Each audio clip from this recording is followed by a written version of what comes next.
Yes, class 11th. Today we are going to start a chapter, depreciation.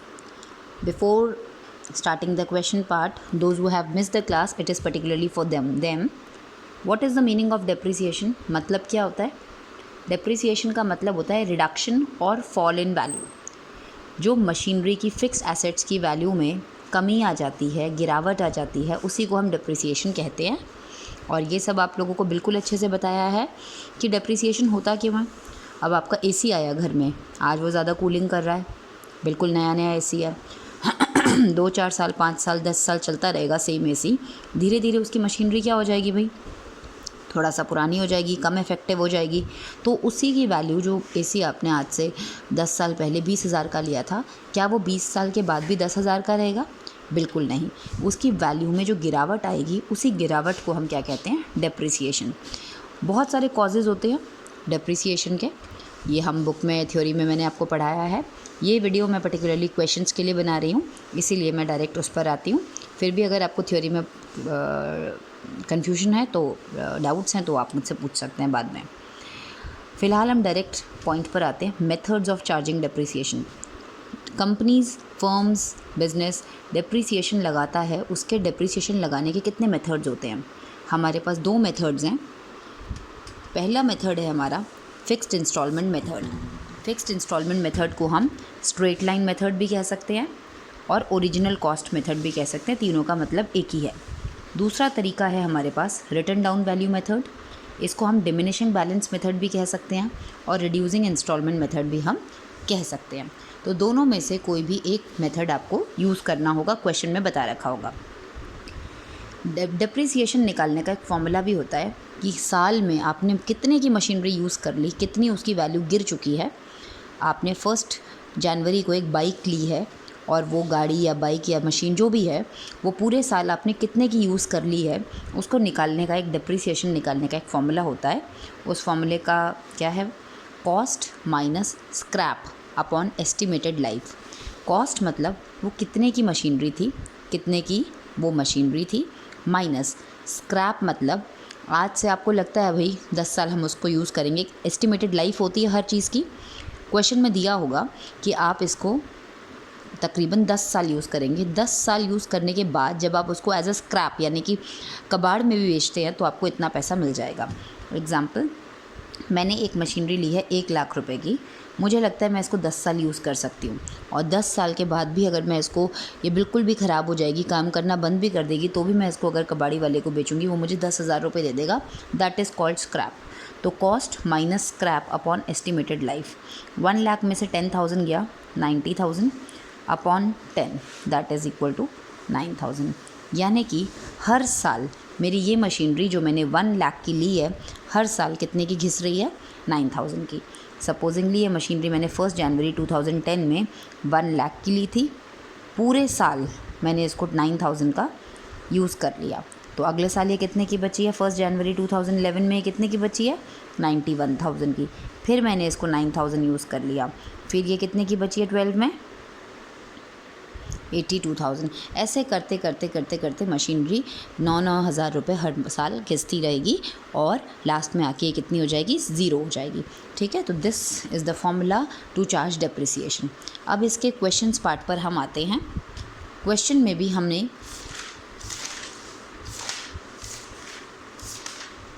चलिए, अब एक question मैंने आपको क्लास में लिखवाया हुआ है. ऑन 1 अप्रैल, आपको पता है सारे बच्चों को, हमारा फाइनेंशियल ईयर अप्रैल में स्टार्ट होता है और 31 मार्च को वो फिनिश हो जाता है, एंड हो जाता है.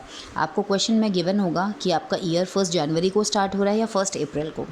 1 जनवरी को स्टार्ट होगा तो 31 दिसंबर को एंड होगा.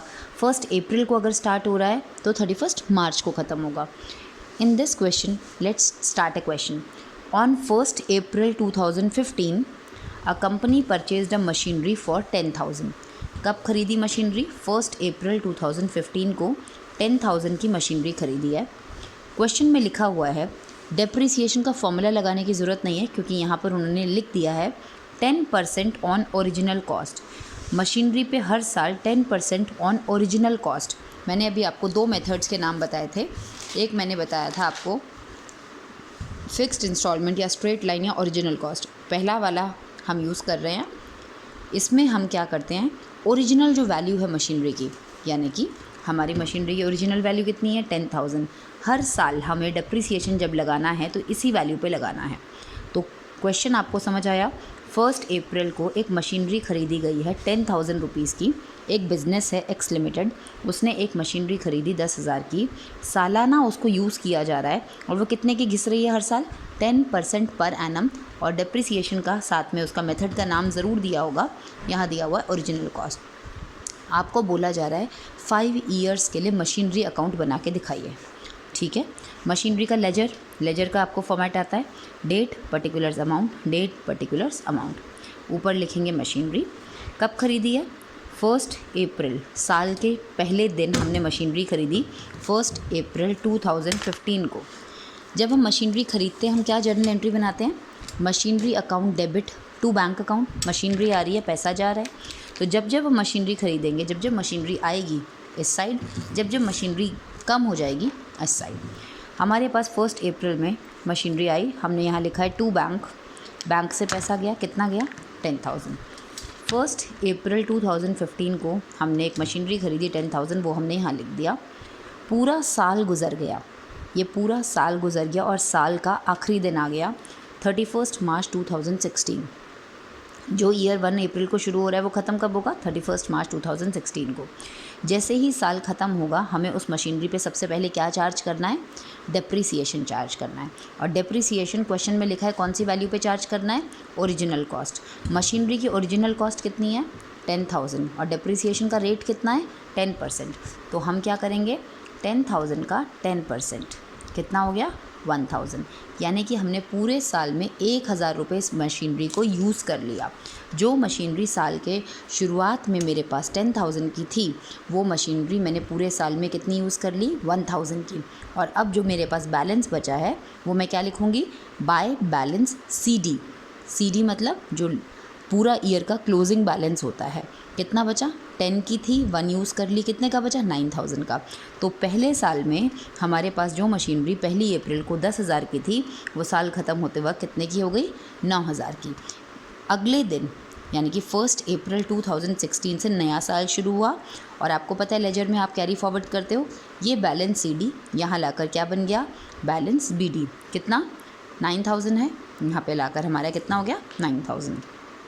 अगेन हमारा पूरा साल 1 अप्रैल 2016 को हमारा फिर से नया साल शुरू हुआ और अब हमारे पास मशीनरी कितने की बची हुई है 9,000 की।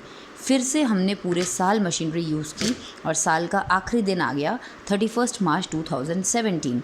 अगेन हम क्या चार्ज करेंगे डेप्रिसिएशन। डेप्रिसिएशन हर बार आपको कितना परसेंट करना है 10%। कौन सी वैल्यू पर, ओरिजिनल वैल्यू पर। तो 10,000 की मशीनरी थी, 10% के हिसाब से अगेन वो 1,000 की हो गई। फिर से हम क्या निकालते हैं डेप्रिसिएशन के बाद, बैलेंस CD। मशीनरी स्टार्टिंग में 9,000 की थी, फिर से 1,000 घिस गई, कितने की बची 8,000 की। फिर अगेन ये मशीनरी आगे 8,000 की आई। 31 मार्च को हमारा ईयर क्लोज़ हो गया और अगले दिन से नया साल शुरू हो गया 1 अप्रैल 2017। अब मशीनरी कितने की है 8,000 की।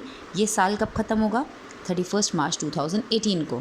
फिर से डेप्रिसिएशन चार्ज होगा कितना 1,000, 10,000 का 10% 1,000। और अब मशीनरी कितने की बचेगी 8,000 माइनस 1,000 7,000। अगेन ये 7,000 नीचे आया। इसी तरह हमें 5 साल का अकाउंट बनाना है। आई होप ये क्लियर है। बिल्कुल यहाँ से हमने क्वेश्चन करने स्टार्ट किए हैं। नेक्स्ट आपको मैं इससे एक लेवल ऊपर लेके जाती हूँ, ठीक है। सारे बच्चों को जिसको अगर डाउट हो तो ये क्वेश्चन आपको मैंने क्लास ग्रुप में भी शेयर किया है, इसको कॉपी में ज़रूर कर लें।